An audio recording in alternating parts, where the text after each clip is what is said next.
Hello there my dear friends, and welcome back to another Star Wars video. So today I've got a pretty crazy Star Wars theory to run by you. I understand not everyone's gonna like this, but I came across something from a few years ago by accident that they might be drawing upon for Ahsoka's second season. And a pretty significant question as we go into it is, what is Baylan looking for? What's calling out to him? And also, what is the true nature of Peridea? In what ways is it connected to Mortis and the Mortis Gods, the Ones? Baylan seems to know quite a lot about this place, the fact it's a graveyard, the connections to the Dathomiri, as well as stories he heard as a child, as a Jedi, many years ago. And I think I've located the source of the Jedi's knowledge about Peridea. What if Dave Filoni's about to draw upon something that was established in Star Wars canon in 2019? Because there is the most unprecedented, unexpected hint in the Rise of Skywalker's visual dictionary. More on this in just a moment, but first, let me set the scene. Cast your minds back to 2017's episode 8, Rian Johnson's controversial The Last Jedi. Now don't worry, if you weren't the biggest fan of the film, you don't have to think about it for too long. But I do want to draw your attention to one specific concept that was established: the sacred Jedi texts, a collection of 8 books and scrolls that date back to the origins of the Jedi Order. Thousands of years ago they were crucially important. They contained a range of different Jedi teachings, as well as some pretty complex, mystical ideas. And they were written in a number of different languages: Taiwanese, Aramaic, Proto-Besh, and Basic. And as we saw in The Last Jedi, Luke tried to burn them down, but unbeknownst to the Jedi Master, Rey had already taken them aboard the Falcon. And as we see in both the Poe Dameron comics and the start of The Rise of Skywalker, Rey studied them, and eventually used the text to find her way to Exegol. But did you know, according to the Episode 9 visual guide, a couple of the ancient scriptures might be relevant to something Dave Filoni's establishing in Ahsoka, notably the history of the world between worlds. That's right, not only is it mentioned twice, but the Jedi gave it different names. Some called it the Chain Worlds Theorem, while others knew it as the Vergent Scatter. And the Jedi were very wary of the world between worlds. It was a place of danger and madness. And it has been implied that several generations of Jedi tried to map it out, trying to figure out what it truly was, and its connections to the ones who guarded it, the Mortis Gods. And the visual guide notes a separate problem, known as the Unsolved Theorem of Jedi Master Thorpe. And funnily enough, his solution was called the Phases of Mortis. And while there is no confirmation it's tied to the world between worlds, and while there is no mention of Peridea because of course it didn't exist yet, there's a chance they do connect all of these dots. And I say this because the sacred Jedi text, the scripture we're talking about, the one that Rey read, included symbols that correlated to the mural of the Ones. The circles of the phases of Mortis match the circles around the Father, the Daughter, and the Son. So while Baylan and Peridea didn't exist yet, I wouldn't put it past them to make this connection. There are certain things Baylan said in the first season of Ahsoka that we cannot ignore, all of them concerning the nature of Peridea, a place he'd heard of when he was a Padawan during the days of the Republic, a place of dreams and madness.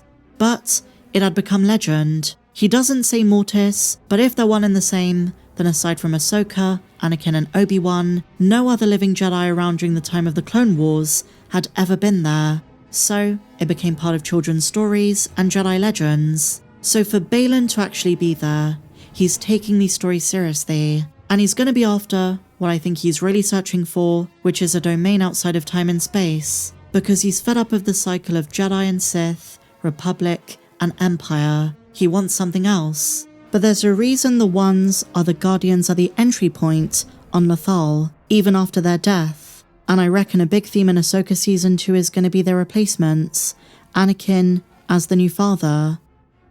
But could Peridea be an entry point to the world between worlds? As a plane of existence, it featured heavily in Rebels and Ahsoka Season 1. And as Ahsoka says, as Dave Filoni once posited, there are certain rules, certain principles that you just have to abide by. It's a place suspended from time and space, but you cannot rewrite history or destiny willy-nilly. And the way it's worded in the Episode 9 visual dictionary implies that the Jedi knew this, and the names they gave this place signifies they were aware of just how dangerous it was. But once upon a time there seems to have been 2 distinct schools of thought, The first, labeled the world between worlds, the chain worlds theorem. This is the notion that the world between worlds was an interconnected system, a mystical cosmic structure at the crossroads of time and space. And the implication is that the ancient Jedi philosophers tried to map it out. That's what we see in the diagram. But then there were those who called it the Virgin Scatter. They never say this outright, but to my mind, this terminology has more caution to it. A vergence, or a force nexus, is an unusual concentration of force energy, and it's usually localized around a place, person, or object. There were light side vergences, and also dark side ones. But for something to be called a Virgin Scatter, it must be seen as dangerous. And with the Jedi Order's very strict rules, I can imagine some of them once upon a time being terrified of the world between worlds. It suggests they knew something of the danger associated with it, and using this realm of existence for revenge, trying to rewrite the past. And this certainly makes me think of Baylan, attempting to alter events through anger and pain, through wanting to break the cycle, as he says. And this is why I think someone like Abeloth could exploit him. If in Disney canon she's also in a place of imprisonment, then maybe she bargains with Baylan. If he agrees to free her, then he can have anything he wants. And who knows, just like Lothal and Cetos, Peridea might be another entry point, but a Virgin Scatter signifies something pretty terrifying, unlimited, and irreversible. And I wonder how much of this Luke knew about. Yoda teases him, asking him if he's read them, and he kind of implies that he hasn't. But at the same time in the comics, he's very invested in studying ancient Jedi history. So, maybe he does have some knowledge of deeper cosmic force structures. Either way, this is a detail that's gone under the radar for a very long time. I've not seen many people talk about this, and how it could be relevant to Baylan. Maybe one day Hu Yang will tell the story of how the ancient Jedi sought out Mortis and the Peridea system in the Second Galaxy. I would argue this is pretty pertinent going into Ahsoka Season 2. Pablo Hidalgo is the one who created this, and I believe this 6-phase rotation might signify changes in the seasons. But it's really hard to know for certain because despite the Clone Wars episodes and Ahsoka, we still know very little about the nature of these planets. In Ahsoka Season 2, are we entering a new phase? One which comes with the awakening of something dark? I also think it's worth pointing out the parallels between the moon's symbology and the nature of the Grey Mothers, who just departed from Peridea. The ones who, according to Dave Filoni, were in stasis for thousands of years. I can just tell there is something very eerie coming.